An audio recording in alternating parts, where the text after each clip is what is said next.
For oral answer. And the first question stands in the name of Hilary Calvert.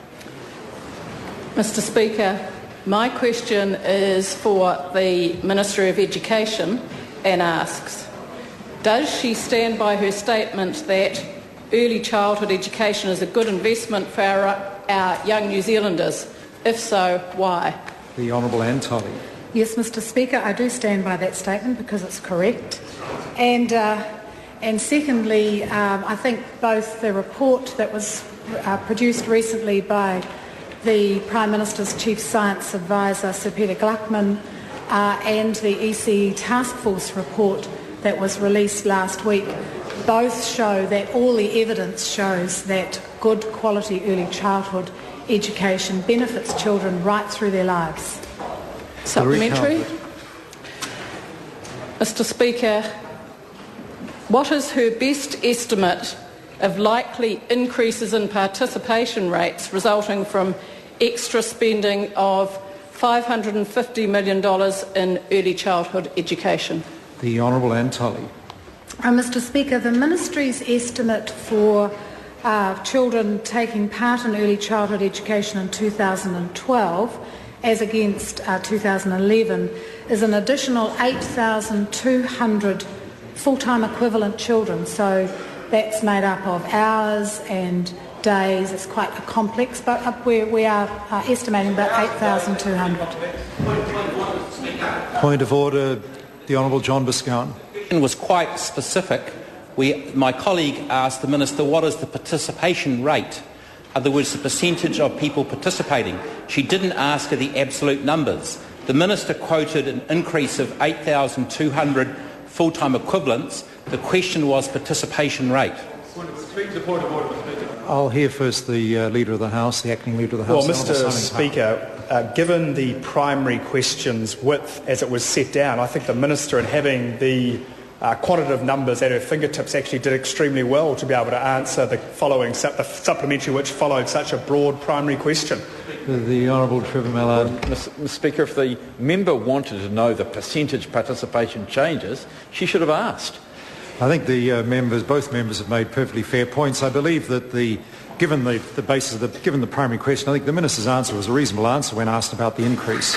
Hilary Calvert. Supplementary to the Minister. Why does the government call this spending a good investment when the previous increase in spending from $428 million to $1.17 billion between 2004 and 2009 saw participation rates increase by less than 1%? The Honourable Anne Tully. Well, Mr. Speaker, yes, that's exactly what happened under the previous government. They did treble the funding and the number of children turning up at school increased by less than 1%. And I think what we have tried to do over the last couple of budgets is actually put into the early childhood sector some more targeted funding to lift the participation of those groups that were missing out. But we have not been satisfied with that, and that's why I appointed an early childhood education task force who reported last week and have made suggestions about substantial changes to the funding system which would allow much better targeting of that funding. Louise Upston. Supplementary to the Minister of Education. How much did this government invest in early childhood education in Budget 2011? The Honourable Anne Tully. Well, Mr. Speaker, this government is investing another $555 million over the next 4 years. This year's increase represents 11.5% more than was funded in early childhood last year. And I think that's an enormous contribution. It shows this government's determination to make sure that all New Zealand kids get a good start.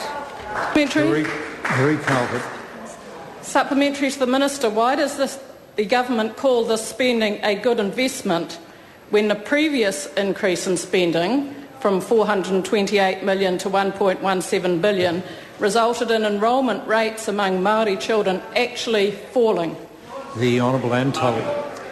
Well, Mr. Speaker, as I said to the member before, we agree that there has been an enormous increase in the funding into early childhood education, that hasn't resulted in many of those target groups that we know will benefit the most from good early childhood services actually being able to participate.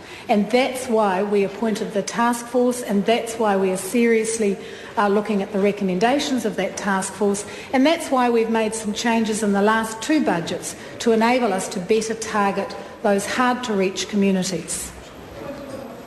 Point of order, Hilary Calvert. I seek leave to table a table from Stalled, which is a State of the Nation report from the Salvation Army showing Māori participation rates in early childhood education. Leave is sought to table that document. Is there any objection? There is no objection. I beg your pardon. I beg your pardon. There is objection. I apologise. There is objection. Sumaroni. Supplementary question to the Minister.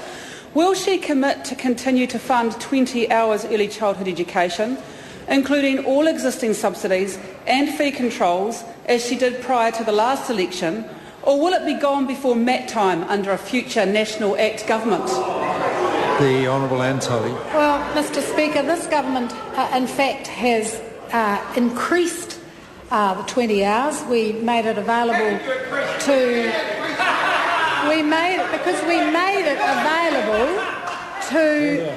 parent-led services like kohanga and play centre that the previous government refused to include in 20 hours, and we have no plans to make changes to 20 hours at this stage. However, our election campaign will be announced in part of the election. Sumaroni. What is the proportion of GDP spent on early childhood education as a result of Budget 2011, and how does that compare to the 1% GDP that UNICEF recommends be spent on early childhood education? The Honourable Anne Tully. Mr Speaker, I understand that New Zealand spends, I'm just looking to see whether I had the figures here, New Zealand spends about 0.78% of government spending on early childhood education, which is comparable to the OECD average of 0.7. And that was set by UNICEF, the 1% was set by UNICEF in 2008, which is a pretty arbitrary sort of benchmark. However, the interesting thing is that actually to reach 1% would cost another $500 million. Now, I don't know about that member, but this government doesn't have money trees sitting in its garden. And so I'd ask that member, if that's their policy, take it to the election. Question number 2, the Honourable Leader of the Opposition. He's got a money tree in his garden.